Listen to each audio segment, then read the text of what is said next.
Page number 555, 29वां अध्याय, चिकित्सा स्थान। अब इसके आगे स्वभाव्यादि प्रतिषेधनीय रसायन का व्याख्यान करेंगे, जैसा कि भगवान धन्वंतरि ने कहा था।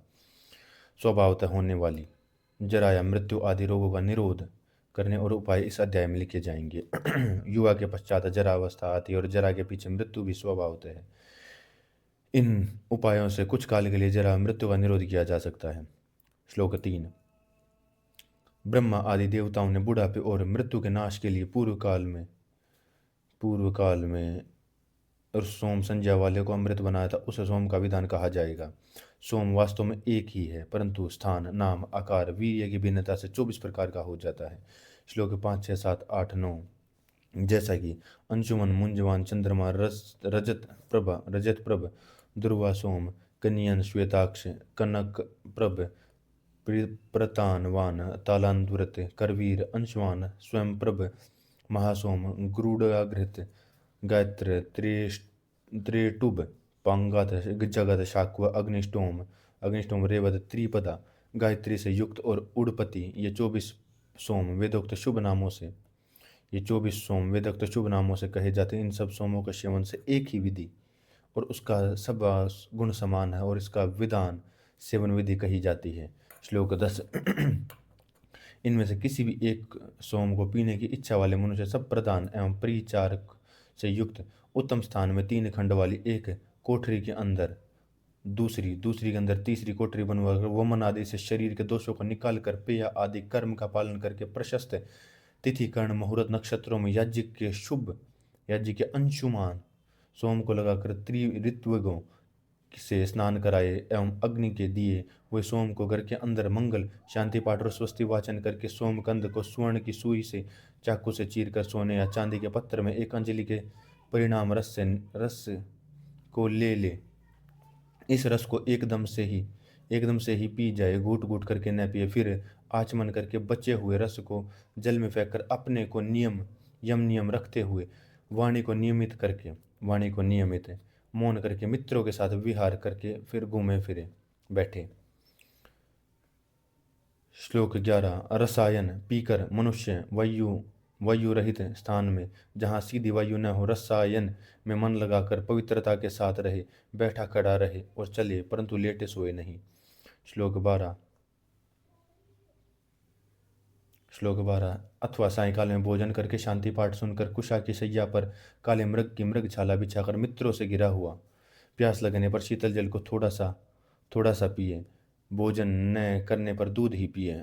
फिर प्रातःकाल उठकर शांति पाठ सुनकर स्वस्ति वाचन करके गाय का स्पर्श करके पूर्व की बातें रहे।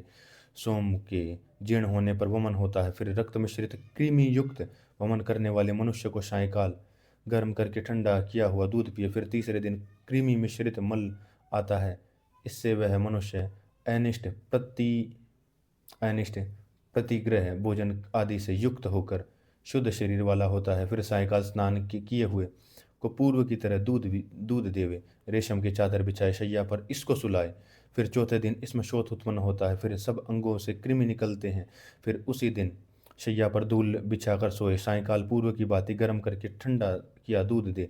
इसी तरह पांचवें और छठे दिन केवल दोनों समय इसको दूध ही देवे। फिर सातवें दिन मांस के बिना त्वचा और अस्थि मात्र रहते हैं, सोम के पीने के कारण ही बचा रहता है। उसी दिन सुहाते हुए गर्म दूध से स्नान करा के तिल, मुलठी और चंदन का शरीर पर लेप करा के दूध पिलाए। फिर आठवें दिन प्रातःकाल ही में दूध से स्नान करा के चंदन का शरीर पर लेप करके दूध पिलाए। धूल की शैया को छोड़कर रेशम की बिछाई शैया पर लेटा देवे। फिर इसका मांस बढ़ने लगता है, पुष्ट हो जाता है, त्वचा फटती है, दांत, नख और रोम गिर जाते हैं। 9वें दिन से इसका शरीर पर अणु तेल का अभ्यंग करे, खैर की छाल के कषाय से स्नान करा के 10वें दिन इसी प्रकार करे, इससे इसकी त्वचा स्थिर बनी रहती है। 11वें और 12वें दिन भी इसी प्रकार करे। 13वें दिन से लेकर खैर की छाल के कषाय से स्नान कराए, इस प्रकार 16वें दिन तक करे।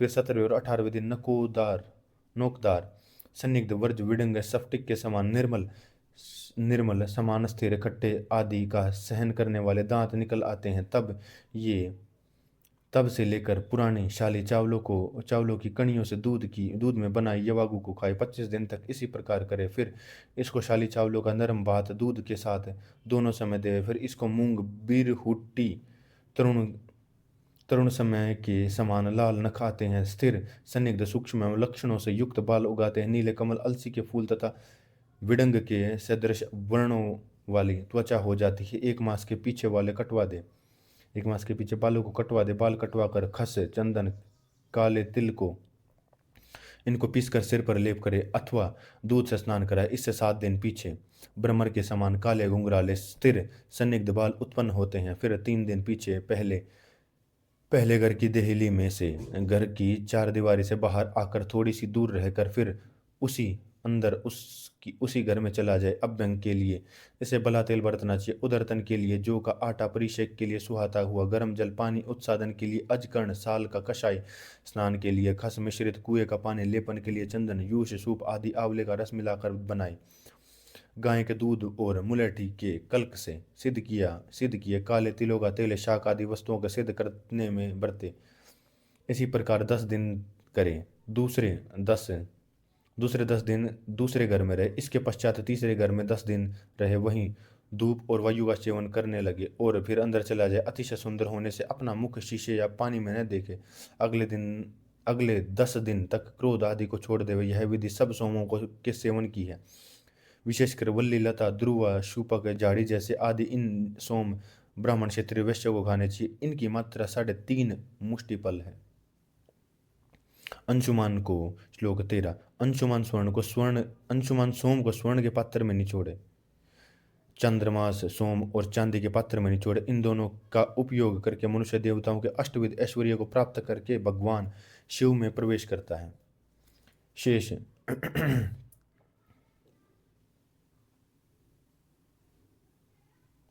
शेष सोमों को ताम्र की मिट्टी है लोहित मृग के चमड़े के समान पात्र में जो शूद्र को छोड़कर शेष तीनों वर्ण सोम का उपयोग करे। फिर चौथे मास से पूर्णमासी के दिन पवित्र स्थानों पर ब्राह्मण की पूजा करके स्वस्ति पाठ करके घर से निकालकर इच्छा अनुसार खाए।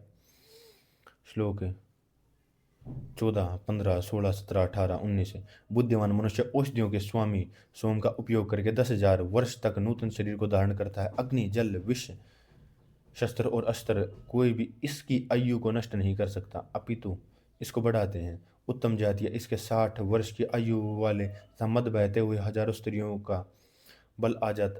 हाथियों का बल आ जाता है। शीर समुद्र, इंद्र का घर, स्वर्ग, उत्तर कुरु, जहाँ भी जाना चाहे वहाँ बेरोक टोक गति से जा सकता है। रूप में कामदेव के समान, कांति में चंद्रमा के समान यह महान तेजस्वी मनुष्यों के प्रसन्न करता हुआ अंग उपतांगों समेत सब वेदों के तत्वों के रूप से जानता है। देवताओं के समान अव्यर्थ संकल्प वाला जगत में घूमता है। श्लोक 20 सब प्रकार के सोमों के पत्ते 15 होते हैं। ये पत्ते शुक्ल पक्ष में उत्पन्न होते हैं और कृष्ण पक्ष में गिर जाते हैं। शुक्ल पक्ष में प्रतिदिन एक एक पत्र में सोम बढ़ता है और पूर्णमासी में पूरे 15 पत्ते हो जाते हैं। कृष्ण पक्ष में प्रतिदिन एक पत्र जड़ने लगता है और अमावस्या में के दिन केवल लता मात्र बच जाती है। अंशुमान सोमग्रत के समान गंध वाला एवं कंदवान होता है। रजत प्रभ केले के आकार के कंद वाला है। मुंजवान के लहसुन के समान पत्ते होते हैं। चंद्र और कनक प्रभ सदा जल में रहते हैं। गुरुडात, रत्नामा और श्वेताक्षी पंडूर वर्ण सांप की केचुली जैसे वृक्ष के अग्रभाग में लटकते हैं। शेष दूसरे चित्रित मंडल धब्बों से चित्रित हुए दिखते हैं। सब सोमों के पत्ते 15 होते हैं। इसके कंद में दूध होता है, लता रहती है, नाना प्रकार के पत्ते होते हैं। श्लोक 27, 28, 29, 30, 31।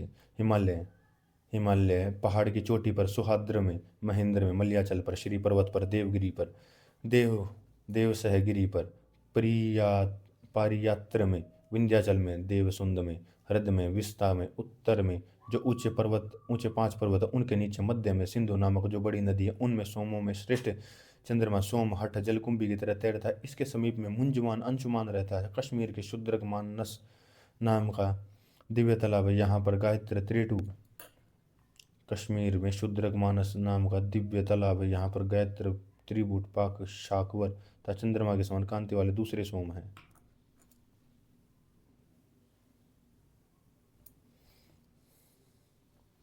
इन स्थानों पर जो वैद्यों का अपमान करते हैं, अधर्मात्मा, कृतघ्न, अशो औषध के दोष जानने करने वाले, ब्राह्मणों से द्वेष करने वाले, वे लोग इन सोमों को नहीं देख सकते। वे लोग इन सोमों को नहीं देख सकते।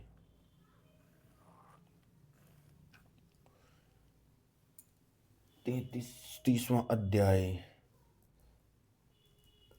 30वां अध्याय श्लोक 1-2। अब इसके आगे निवर्त संताप या अध्याय का व्याख्यान करेंगे, जैसा कि भगवान धन्वंतरी ने कहा था। श्लोक 3।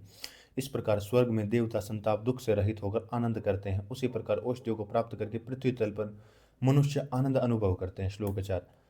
सात पुरुष रसायन का सेवन न करें। सात पुरुष रसायन का सेवन न करे, अजितेंद्रिय, आलसी, दरिद्री, प्रमादी, व्यसनी, पाप कर्म करने वाला, औषध का अपमान करने वाला, 7 कारणों से रसायन औषध गुण नहीं करती। अज्ञान से औषध का आरंभ न करने से, अज्ञान से औषध का आरंभ न करने से, चित्त के अस्थिर, दरिद्र होने से, अनायता, अधर्म से औषध मिलने से।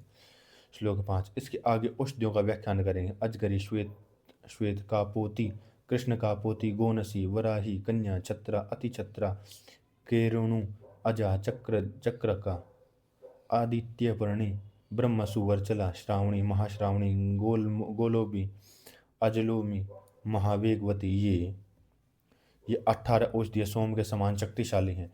इनकी क्रिया, सेवन विधि और फलश्रुति स्तुति शास्त्र में सोम के समान कही है। इनके स्थान पर होम करके जो दूध वाली हो, उनके दूध को 1 कुड़ो मात्रा के एक साथ पिए। जो औषधियाँ दूध रहित हैं और मूल वाली हैं, उनके मूल में तर्जनी के बराबर 3 टुकड़े लेकर उपयोग करें। श्वेत का पोती को मूल और पत्ते के साथ खाना चाहिए। गोनसी, अजगरी, कृष्ण का पोती, इनको नाखूनों समेत मुट्ठी भरकर टुकड़े करके काटकर दूध के साथ पकाकर छानकर घृत से थोड़ा स्निग्ध करके पीछे से होम करके इसको एक साथ पी जाए। चक्र का दूध एक साथ पिए। भक्ष्य विधि से सुअर चला को 7 दिन खाना चाहिए। शेष औषधियों के 5 पल लेकर 1 आड़क दूध में पकाए, 1 प्रस्त रहने पर उतार कर छानकर एक साथ पी जाए। आहार और विहार सोम की बात है, केवल भेद इतना है कि अभ्यंग के लिए मक्खन बरते, शेष सब विधि बाहर आने तक सोम की बात ही है। श्लोक 6, 7, 8 कहा भी गया, ये औषधियाँ मनुष्य को युवा सिंह के समान पराक्रमी, ये औषधियाँ मनुष्य को युवा सिंह के समान पराक्रमी, सुंदर, सुनते ही धारण करने वाला, 2000 वर्षों की आयु वाला करते हैं। किस केयूर युक्त कुंडल धारण किए, मुकुटधारी, दिव्यमाला, चंदन, दिव्यमाला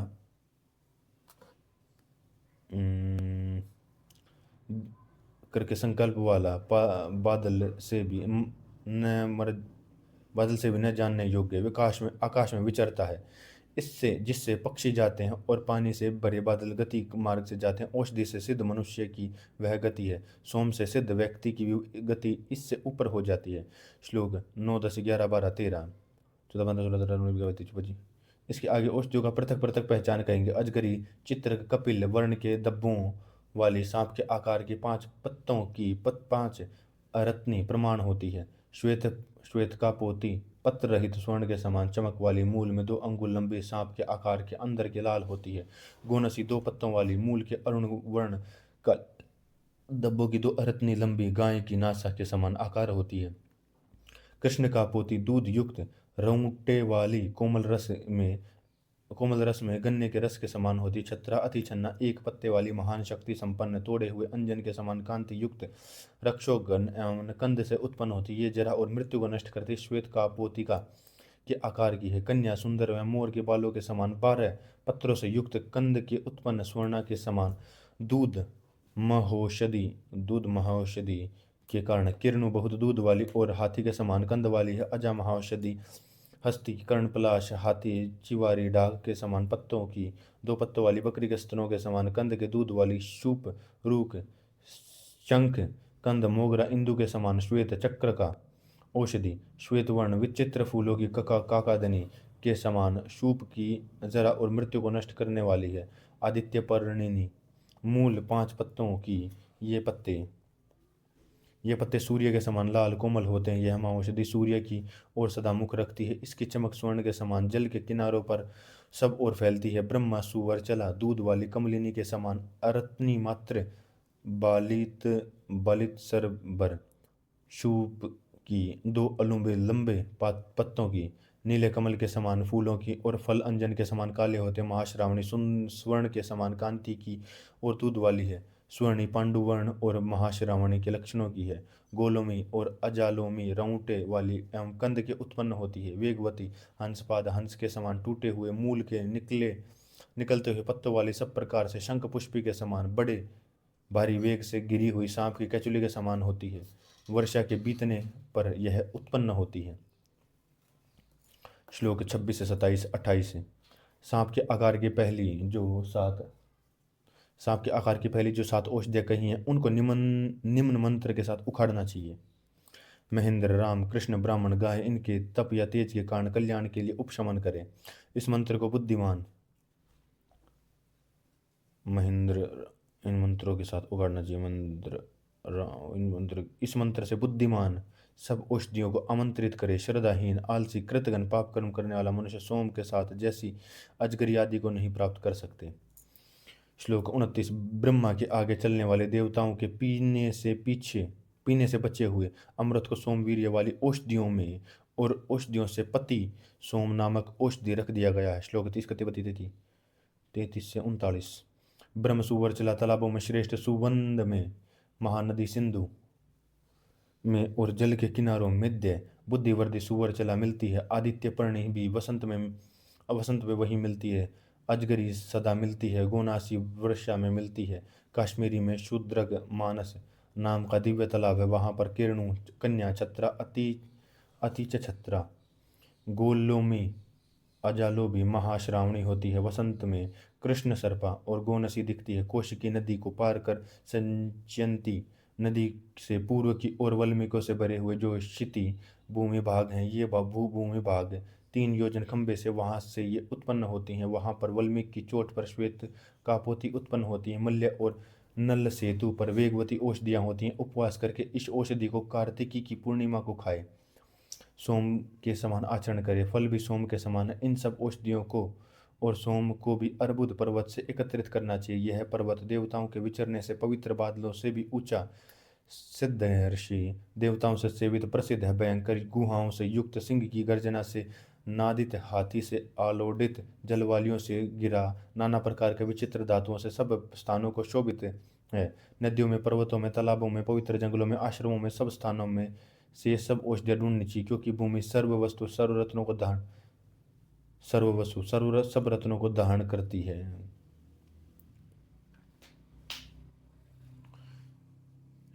31वां अध्याय।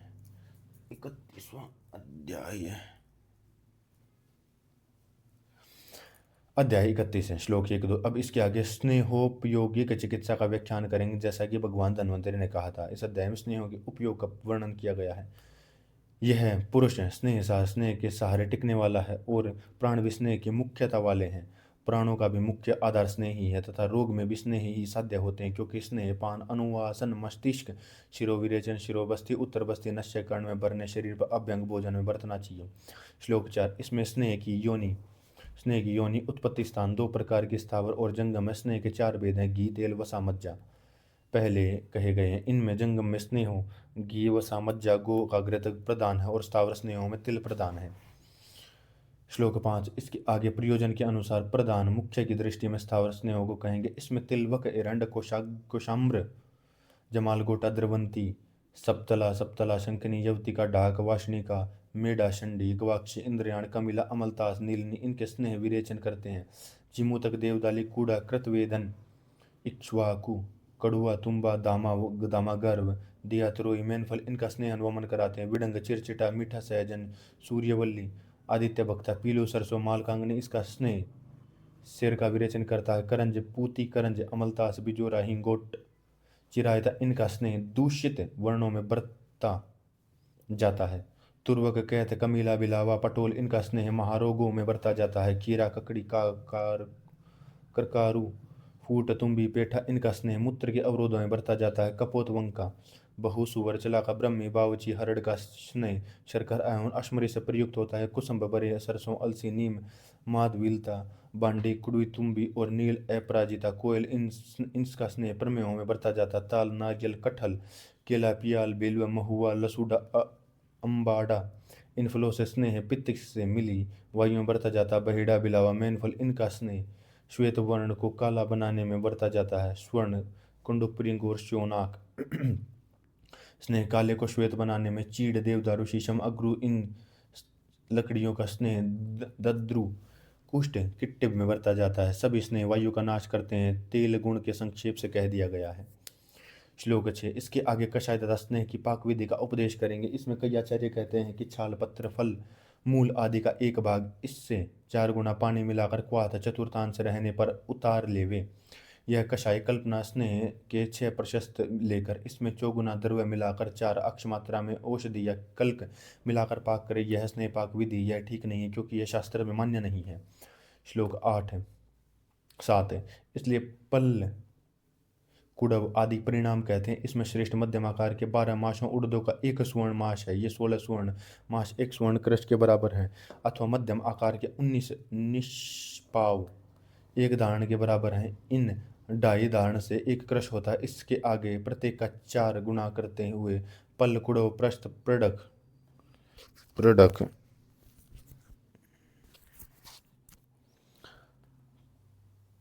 प्रडक प्रस्थ ओडक द्रोण बन जाते हैं। तुला का परिणाम 100 पल है। 20 तुला के से एक बार बनता है। यह मान्य है। शुष्क द्रव्यों के लिए है, गीले हुए द्रव्यों के लिए इस परिणाम को दुगना करना चाहिए। श्लोक 8। इनमें से एक परिणाम के अनुसार योग के अनुकूल छाल पत्ते फूल फल मूल आदि जो धूप में सुखाए हों उनको लेकर, इनमें से काटने योग्य जो काटकर तोड़ने योग्य हों तोड़कर, सबको कूटकर 8 गुने या 16 गुने खैर आदि कठिन द्रव्यों में पानी में डालकर पात्र में रखकर पकाए। पानी का चौथाई अंश रह जाने पर इसको उतार ले। यह कषाय कल्पना है। स्नेह के 4 गुण द्रव्य स्नेह और चतुर्थांश औषध का कल्क, इनको एक साथ मिलाकर पकाए। यह स्नेह पाक कल्प है। अथवा एक द्रोण जल में छाल पत्ते फूल फल मूल आदि की 1 तुला मिलाकर चौथाई रह जाने तक क्वाथ करे। यह कषाय पाक की विधि है। स्नेह के 1 कुड़ों में औषधि 1 पल पीसकर कल्क बनाकर मिलाए। इसमें 4 गुना द्रव्य स्नेह का मिलाकर पाक करे। यह कषाय स्नेह पाक विधि है। श्लोक 9-10। कहा भी गया स्नेह औषध और पानी का परिणाम जहाँ पर न कहा गया हो वहाँ पर उपयुक्त विधि से बरतनी चाहिए। कटे हुए स्थान पर कही हुई विधि बरतनी चाहिए। द्रव्य कार्य में जहाँ कोई द्रव्य न कहा हो वहाँ पर जल बरतना चाहिए। क्वाथ और कल्क का जहाँ पर निर्देश न किया वहाँ पर उसी गण का क्वाथ एवं कल्क समझना चाहिए। श्लोक 11। इसके आगे स्नेह पाक विधि का उपदेश करेंगे। यह विधि 3 प्रकार की है। यह मृदु मध्यम और खर। जिस स्नेह पाक में औषध और स्नेह पृथक होते हैं वह मृदु पाक है, जिसमें औषध मोम के समान निर्मल चिपटने वाली हो जाती है वह मध्यम पाक है। जिसमें औषध काली जली हुई थोड़ी काली विकास युक्त हो जाती है वह खर पाक है। इसके आगे स्नेह जल जाता है। इस स्नेह को पुनः ठीक होने से पकाए पीने खाने में मृदु स्नेह पाक, नस्य और अभ्यंग में मध्यम, बस्ती और कान में डालने के लिए खर पाक स्नेह उत्तम है। श्लोक 12-13। कहा भी गया घृत पाक में द्रव्य शब्द की समाप्ति होने पर और झाग आना रुक जाने पर गंध वर्ण रस आदि की समृद्धि हो जाने से सिद्ध हुआ जाने। कुशल वैद्य घृत पाक में यह नियम समझे। तेल पाक में झाग बहुत आती है और शेष लक्षण घृत पाक के समान है। श्लोक 14। इसके आगे स्नेहपान विधि का उपदेश करते हैं। हल्के कुष्ठ वाले रोगी को शांति पाठ स्वस्ति वाचन करा के गरम किए सोने की सी किरणों वाले पीले लाल वर्ण सूर्य के उदयाचल पर्वत के शिखर पर पहुंचने पर रोगी के बल के अनुसार तेल या घृत की मात्रा पीने को दे। पीने के पीछे तुरंत गर्म जल का आचमन करके जूता पहनकर सुख के साथ रोगी घूमना आरंभ करे। श्लोक 15, 16, 17, 18। रुक्ष शत विष से पीड़ित वात पित्त रोगियों के लिए मेधा और स्मृति में हीन पुरुषों के लिए घृतपान उत्तम है। कृमि कोष्ठ वाले वायु जिनमें भरी है, बहुत वायु वाले कफ और मेद भी जिनमें अधिकता है, जिनको तेल साथ में है, शरीर का जो दृढ़ करना चाहते हैं वे तेल को पिए। जिन वायु भरी हुई बहुत वायु वाले हैं, जिनमें मेद अधिकता है, तेल का साथ में शरीर पर जो दृढ़ करना चाहते वे तेल को पिए। व्यायाम से कृश हुए रेत और रक्त सूख गई, अतिशय पीड़ा युक्त प्रसद अग्नि बढ़ी हुई वाले, महाप्राण वाले वे मनुष्य वसा के योग्य हैं। क्रूर आश्य वाले, क्रूर कोष्ठ वाले, क्लेश सहने योग्य, वायु से पीड़ित, प्रदीप्त अग्नि के पुरुष मज्जा सेवन करने तथा अपने रोग को औषधि से युक्त घृत पिए। श्लोक 19। पित्त विकार में शुद्ध किसी द्रव्य से न मिलाए घी पीना चाहिए। वायु रोग में नमक के साथ कफ की अधिकता होने पर त्रिकटु और यवक्षार से मिलाकर देना चाहिए। श्लोक 20। दोषों का न्यूनता या अधिकता का उनके संसर्ग का विचार करके समास व्यास रूप से 63 प्रकार के रसों से घी का या स्नेह का उपयोग करना चाहिए। श्लोक 21। जिसने जिनको सात्म्य है, क्लेश को सहने के आदि हैं, न बहुत उष्ण है एवं न बहुत शीतल काल के होने पर केवल स्नेह असंस्कृत को पिए, क्योंकि केवल स्नेहपान उत्तम है। श्लोक 22। शीतल काल में दिन के समय स्नेह को पिए, उष्ण काल में स्नेह को रात्रि में पिए। वात पित्त की अधिकता में रात्रि में स्नेह पान करें, वात कफ की अधिकता में दिन में स्नेह का पान करें। श्लोक 23। वात पित्त की अधिकता में उष्ण ऋतु में दिन में पिया स्नेह प्यास मूर्छा उन्माद करता है। शीत ऋतु में वात कफ से पीड़ित मनुष्य द्वारा रात में पिया स्नेह गौरव, अरुचि और शूल करता है। श्लोक 24। स्नेह पीने के पीछे यदि प्यास उत्पन्न हो तो गर्म पानी पिए, यदि इससे भी प्यास न बुझे तो गर्म पानी पीकर स्नेह का वमन कर देवे। शीतल चंदन आदि का सिर पर लेप करे, शीतल पानी में गोता लगाए। श्लोक 25, 26, 27, 28, 29। दिन के 1/4 भाग एक प्रहर में जो स्नेह की जो मात्रा जीर्ण हो जाती है वह मात्रा अग्नि को बढ़ाती है। थोड़े दोष वाले मनुष्य के लिए उत्तम स्नेह की जो मात्रा आधे दिन 2 प्रहर में जीर्ण होती है वह मात्रा वृक्ष है ब्रहण करने वाली और मध्य दोष में प्रशस्त है। स्नेह की जो मात्रा 3 प्रहर में जीर्ण होती है वह मात्रा स्नेह करने में एवं बहुत दोष वाले पुरुष के लिए उत्तम है। जो मात्रा सारे दिन में 4 प्रहर में जीर्ण होती है, ग्लानि मूर्छा मद को उत्पन्न होने नहीं देती, या जिसके पीने से उत्पन्न ग्लानि आदि स्वयं नष्ट हो जाती। स्नेह की मात्रा स्नेहन में उत्तम है, किसी भी प्रकार का विकार न किए। स्नेह की जो मात्रा 24 घंटे में दिन रात जीर्ण होती है वह मात्रा कुष्ठ उन्माद विष ग्रह अपस्मार से नष्ट करती है। वक्त विषय मंतव्य। बुद्धिमान चिकित्सक रोगी की जठर अग्नि का विचार करके स्नेह की प्रथम मात्रा 1 प्रहर में पचने वाली पिलाओ, क्योंकि अधिक मात्रा में पिया हुआ स्नेह प्राण संकट उत्पन्न कर सकता है। श्लोक 34-35। स्नेह के जीर्ण हो जाने पर मनुष्य को गर्म पानी से स्नान कराए। थोड़ी सी चावलों कणियों को खूब गलाकर बनाई हुई यवागु को गर्म एवं यथेच्छ पिलाए। सुगंधि एवं स्नेह से रहित यूष एवं मांस रस देवे, इस या इनमें थोड़ा घी डालकर देवे अथवा विलेपी देवे। श्लोक 36। स्नेह को 3 दिन या 4 दिन, 5 दिन, 6 दिन अथवा 7 दिन पिए। 7 दिन के पीछे स्नेह सात्म्य हो जाता है। श्लोक 39। श्लोक 37। नाजुक प्रकृति कृष वृद्ध बालक स्नेह से द्वेष करने वाला, प्यास से पीड़ित ग्रीष्म काल में स्नेह को भोजन के साथ मिलाकर देवे। श्लोक 38, 39, 40, 42, 43, 44। पीपली लावण सिंधु घी तेल वसा मज्जा चारों स्नेह दधि मस्तु इनको एक साथ मिलाकर पीने पर तुरंत स्नेहन होता है। मांस रस में भूनकर बलि प्रकार बनाई यवागु को थोड़ी सी राव मिलाकर पीने से तुरंत स्नेहन होता है। थोड़े से चावलों में दूध से बनाई प्रचुर घी मिश्रित यवागु को गरम सेवन करने पर स्नेहन होता है। पीपली सेंधा नमक घी तिल की पिट्ठी सूअर की वसा इनको एक साथ मिलाकर पीने पर तुरंत स्नेहन होता है। दोहनी जिसमें दूध दोहते हैं, में शर्करा घी रखकर इसमें दूध निकाले, इस दूध के पीने पर रुक्ष मनुष्य का तुरंत स्नेहन होता है। जो बेर कुल्थी इनका क्वाथ है, इसमें पिपली का प्रक्षेप मिलाकर दूध दही सुरा और 8वां घी इनके साथ घृत को सिद्ध करेगी। यह घृत पीने पर तुरंत स्नेहन करता। राजाओं को या राजा के समान वैभवशालियों को यह घृत देना चाहिए। श्लोक 45। निर्बलों में, वृद्धों में, मृदु अग्नि वालों, स्त्रियों में, क्षीण पुरुषों में, थोड़े दोष वालों में ऊपर कहे हुए योग बलि प्रकार बरतने चाहिए। श्लोक 49-50। स्नेहपान का निषेध। अजीर्णी, तरुण ज्वर वाले, दुर्बल, अरोचक रोगी, स्थूल मूर्छा से पीड़ित, मद पीड़ित, छर्दी पीड़ित, पिपासा से दुखी, भ्रांत, मद्यपान के थकान से दुखी, बस्ती जिसने ली हो, विरेचन लिया हो, वमन किया हो, असमय में बादल आने पर मनुष्य स्नेहपान न करे। जिसमें असमय पर प्रसव किया हुआ स्त्री स्नेहपान न करे। स्नेहपान करने से इनको नाना प्रकार के रोग हो जाते हैं, जो रोग कष्ट साध्य हो जाते हैं अथवा असाध्य बन जाते हैं। यदि रक्त क्लेद मल ये गर्भाशय में रुक जाए तो स्नेह को छोड़ देवें, पाचन और रुक्ष औषध सेवन करे, इस 10 दिन के पीछे तथा योग्य स्नेह को बरते। श्लोक 41-42। स्नेह के आयोग में पुरुष मल गांठदार रुक्ष होता है, अन्न कठिनाई से पचता, छाती जलती है, वायु कोष्ठ के ऊपर आ जाती, डकार आती है, वर्ण बदल जाता है, दुर्बल और रुक्ष हो रहता है। श्लोक 43-53। बलि प्रकार से चिक्कन, त्वचा, मल से ढीलापन, अग्नि की प्रदीप्ति, शरीर की कोमलता, ग्लानि, अंगों में हल्कापन, गुदा से स्नेह का आना, स्नेह से उद्वेग, जी में चलना, ये सम्यक सन्निग्ध लक्षण है। श्लोक 54। भोजन में द्वेष, मुख में स्त्राव, गुदा में दाह, प्रवाहिका, मल की अति प्रवृत्ति, ये अति सन्निग्ध के लक्षण है। रुक्ष व्यक्ति का स्नेहन द्रव्यों से स्नेहन करे, अति सन्निग्ध का रुक्षण करे, रुक्षण के लिए सावक, कोर, दूषक, अन्न, तक्र, पिण्याक, खल, सत्तु आदि देवे। श्लोक 40।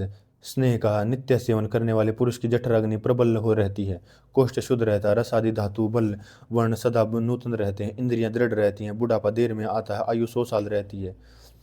श्लोक 47। रोग से पीड़ित व्यक्ति की दुर्बल शरीर के बढ़ाने में उत्तम स्नेहपान के से बल प्राप्त किए हुए शरीर अग्नि को भोजन दोष से उत्पन्न विकार भी एक दम से पीड़ित नहीं कर सकते। अध्याय 32वां।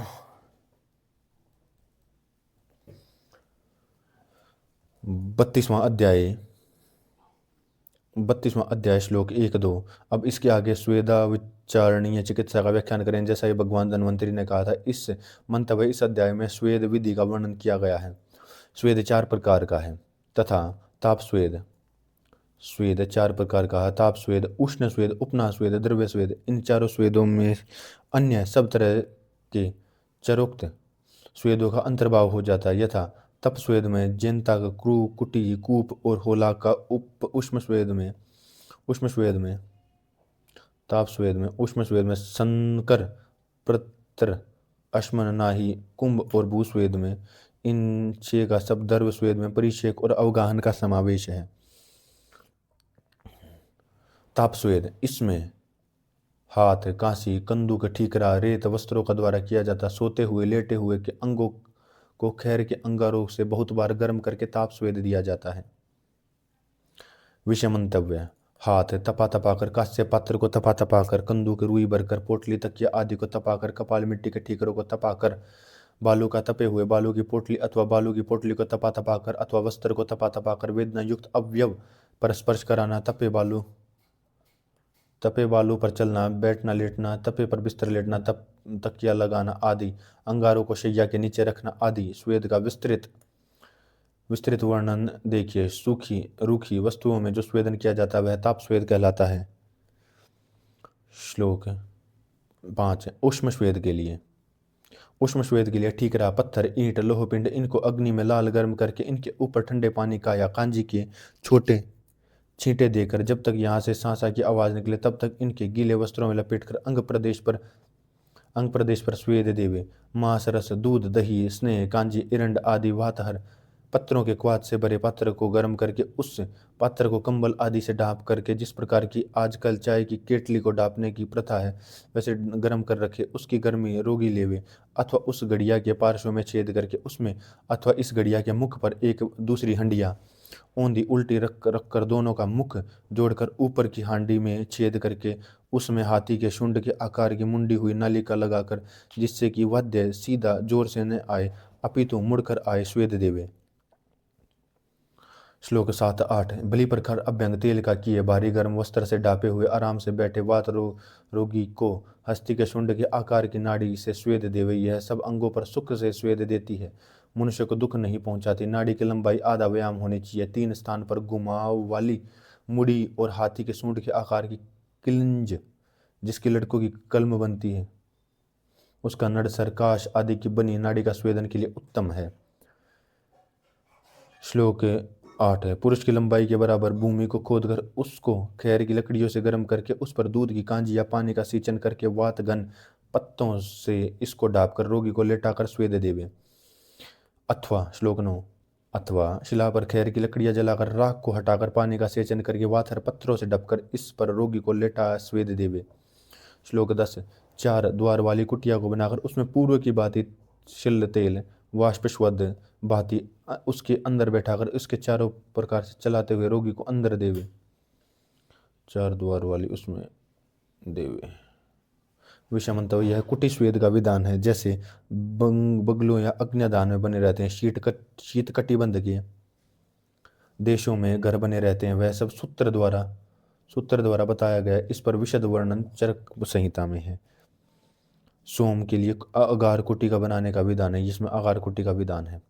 श्लोक 11। फली वाले धान्यों उड़द को भली प्रकार से स्वेदन कर चटाई या इसके समान किसी कंबल आदि पर बिछा कर लेटा कर ढप कर स्वेद देवे। इसी प्रकार से धूलि गोबर तुष भूसा तिल खली उसकी उष्णिमा से स्वेद देवे।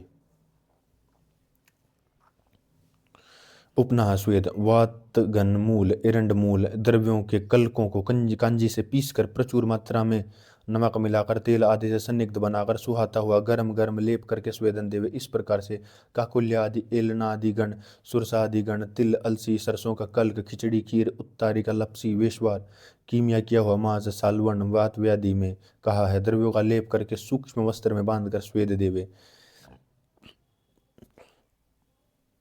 विषमंतव्य उष्ण एवं संदिग्ध द्रव्य बांधना मोटा लेप करना उपनाह स्वेद कहलाता है। फोड़ा आदि पर जो तीसी की पुल्टिस बांधी जाती है वह स्वेदन के लिए ही बांधी जाती है। लेप लगाकर ऊपर से वस्त्र पट्टी बांधना चाहिए। द्रव्यों के वस्त्रों में बांधकर पोटली बनाकर स्वेदन करना उष्म स्वेद कहलाता है। श्लोक 13। द्रव स्वेद वात दोष द्रव्यों के गर्म क्वाथ से भरे कड़ाहे या द्रोणी टब में गोता लगाकर बैठकर स्वेद ले। इसी प्रकार से दूध मांस यूष तेल कांजी घी वसा मूत्रों के अवगाहन करे।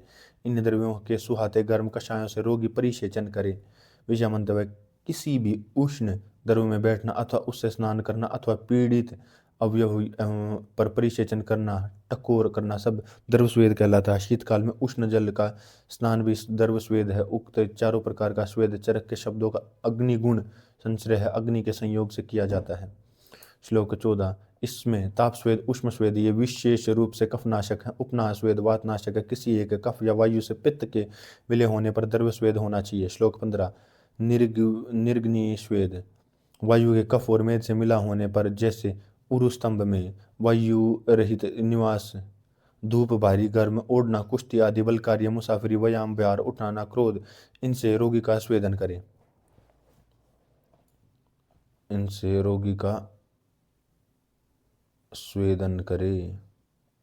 विषमंतव्य निवात निवास आदि से जो स्वेद उत्पन्न किया जाता है वह निरग्नि स्वेद अर्थात अग्नि के सिंहों के बिना किया जाता है। यथा शीतकाल में नवात घर में रहना गुरु ओढ़ना दुलाई कंबल आदि से शरीर का ढकना आदि सब स्वेद के लिए किया जाता है।